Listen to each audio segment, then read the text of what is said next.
Ou la création de Santé Québec va amener beaucoup de changements.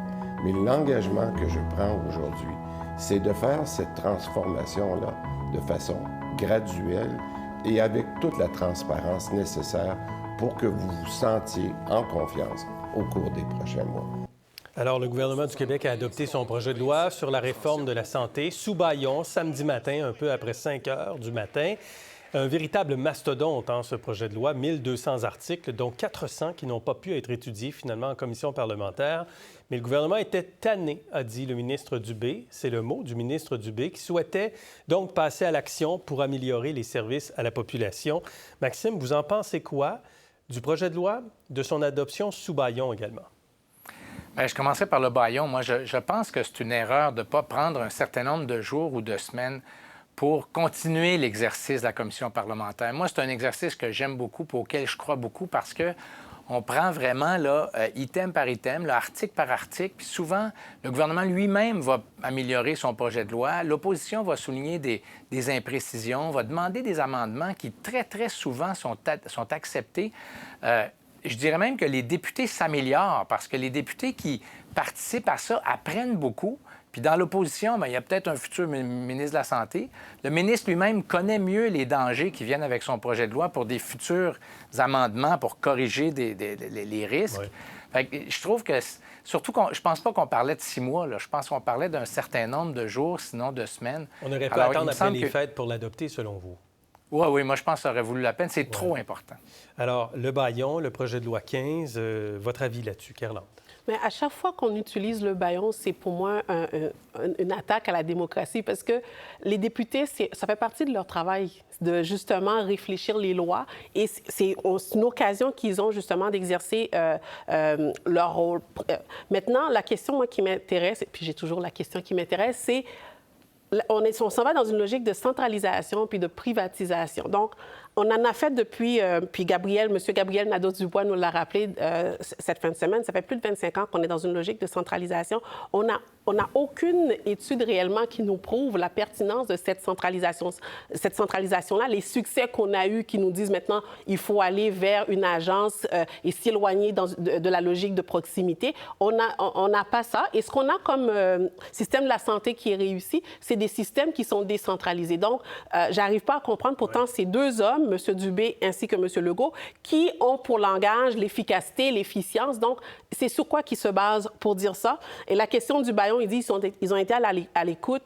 J'ai pas l'impression qu'ils ont été à l'écoute des députés qu'ils avaient leur travail à faire. Au niveau de la privatisation, est-ce qu'on veut s'en aller comme les Américains? Est-ce que c'est le système qu'on veut avoir au Québec, avoir un système américanisé, privatisé? Donc, voilà. Rodolphe. Non, écoutez, moi je pense que, de toute façon, c'est un outil, le bâillon, là, ça veut dire que c'est pas antidémocratique. Ça fait partie des droits, ça fait partie de la parlementarisme. À ce que je sache, je pense que Robert Bourassa l'a utilisé une 50aine de fois. Donc, je pense pas que Robert Bourassa est un dictateur. Donc, je crois qu'on peut utiliser ce genre de parlementaire, d'outils parlementaires. Écoutez, j'ai l'impression qu'au Québec, on trouve ça normal que les urgences débordent tout le temps, que ça fait des mois, des années qu'on parle des mêmes sujets, qu'on n'a pas de médecin de famille, que les rendez-vous, ça prend des mois, puis quand on se dit, on va faire un changement, non, on prend notre temps, puis on prend notre temps, puis on peut attendre. Non, on ne peut plus attendre. Il faut qu'il y ait des changements. On ne peut plus accepter le statu quo dans nos urgences et avec la situation dans la santé. Si M. Dubé, on faut donner la chance aux coureurs. Si M. Dubé dit qu'il y a besoin, par exemple, de cet outil pour que les infirmières, que leur ancienneté soit reconnue partout dans le réseau parce qu'ils font partie d'une agence, je pense qu'il faut donner la chance aux coureurs et voir qu'est-ce qui va changer. Parce qu'on ne peut pas juste dire « on va attendre, on va repousser ». Ça fait des années, des dizaines d'années que les services diminuent. Il y a urgence, en fait, Maxime.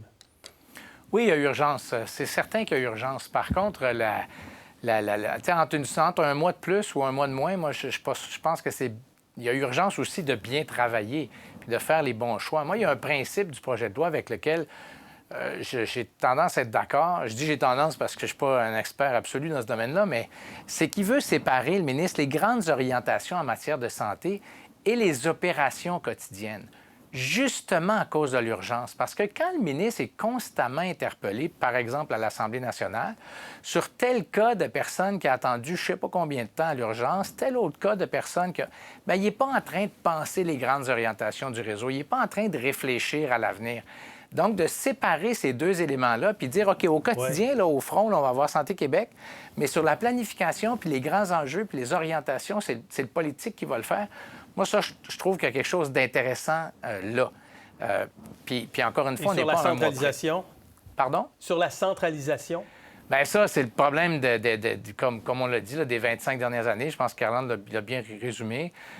On est toujours pris entre le fait, puis le problème va rester en grande partie présent, c'est que le ministre rend des comptes à l'Assemblée nationale, mais ceux qui décident sont sur le terrain.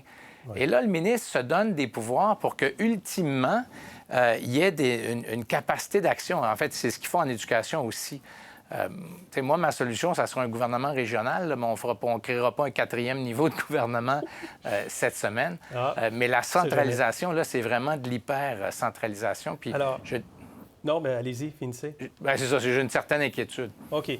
Je vais vous faire entendre Gabriel Nadeau-Dubois. Discours assez senti. Il était sans doute fatigué à ce moment-là, mais ça sortait. Écoutez ça.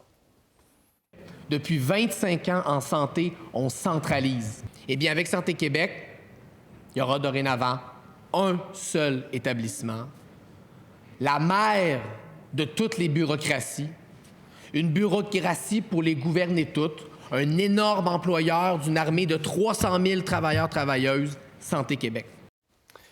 Et donc, pour lui, c'est une hyper-centralisation et même c'est une déconnexion avec le terrain, Rodolphe. Oui, écoutez, je ne sais pas si cette réforme va marcher. Je ne sais pas si la centralisation est la solution. Mais d'un autre côté, des fois, on se pose la question, comment ça se fait que dans cet hôpital, ils font une chose d'une façon et que dans un autre hôpital, il y a ci? Puis comment ça se fait qu'on n'a pas des normes? Puis comment ça se fait qu'on a 50 façons de faire des choses différentes? On dit toujours qu'il faut rationaliser, il faut faire des économies d'échelle et tout ça. Donc, je peux comprendre, moi, le fait qu'on se dise que les gens soient imputables. Ça, c'est important. Oui. Et si on le centralise, au moins, on saura. Et surtout, on a une culture de données. Il ne faut pas oublier que le problème, souvent, c'est qu'on ne sait pas qu'est-ce qui se passe. Un, il agit d'une façon, l'autre, il agit. Et on a besoin d'avoir cette culture de données dans le réseau de la santé. Je pense que le ministre Dubé a commencé ça avec la COVID parce qu'on voyait vraiment tous les chiffres, etc. Et je pense qu'il est en train d'instaurer ça. Puis, d'une certaine façon, je pense que cette réforme va aider à ça. Mais je ne vois pas Gabriel Nadeau-Dubois proposer quelque chose de différent, outre faire des grands discours. Kirlande. Encore une fois, on l'a fait depuis les dernières 25 années. La centralisation, ça a toujours été Barrette, Couillard, c'est toujours ce qu'ils ont promu. On voit le résultat. On n'a pas d'amélioration. On se base sur quoi pour dire que ça, c'est la solution? Donc, si pendant 25 ans, on a tenté quelque chose, on est passé de 700, disait-il, à 200, maintenant à 29, et là, on s'en va avec une agence. Si dans les 25 dernières années, on n'a pas eu de résultats probants, qu'est-ce qui nous garantit et pourquoi s'aligner dans une logique où est-ce qu'on n'a pas, justement, on continue de décrier les mêmes choses? Ouais, s'il y avait une modification, j'aurais pu comprendre, mais on décrit les mêmes affaires. Je veux juste faire une bémol. Même, je pense, le docteur Barrette l'a dit, que lui n'a pas pu aller au bout de sa réforme. Donc, même la réforme que lui avait faite, il n'a pas réussi à aller au bout. M. Couillard ne l'a pas donné les coups des franches. Donc, en fait, ce n'est que la première fois qu'un ministre de la Santé a vraiment les coups des franches pour aller jusqu'au bout, parce que même le docteur Barrette l'a dit qu'il n'est pas allé au bout de sa réforme. Encore une fois, les exemples qu'on a du système de la santé qui fonctionne, entre autres en Suède, c'est de la décentralisation, c'est être à l'écoute du patient, à l'écoute de ceux qui travaillent sur le terrain. Moi, je veux bien donner la chance aux coureurs, comme on dit, mais il faudrait des preuves probantes réelles. Et on ne l'a pas actuellement. La preuve, c'est que ça ne marche pas, le système. Le système ne marche pas. On est toujours dans la même logique de centralisation, centralisation, et non l'écoute du terrain. Donc, moi, oui, si tu vas avec Dubé, il n'y a pas de souci pour aller avec Dubé, mais il faut prendre ce genre de décision qui est quand même assez massive sur la base de résultats probants ou encore sur la base de réussite ailleurs. On vient d'avoir une réaction de la FIC. Je vais aller à la réaction de la FIC, si vous le permettez, de la Fédération interprofessionnelle de la santé du Québec, qui répond à la ministre Sonia Lebel, qui disait que le gouvernement est disponible pour négocier 24 heures sur 24. Donc, ça fait des mois que nous sommes disponibles pour négocier 24 heures sur 24, dit la FIC, 7 jours sur 7. Cessez la désinformation et négocier avec nous. Donc, voilà la réponse de la FIC qui n'adhère pas au discours de la ministre Lebel. Pour voir nos émissions en entier, rendez-vous sur la chaîne ICI RDI.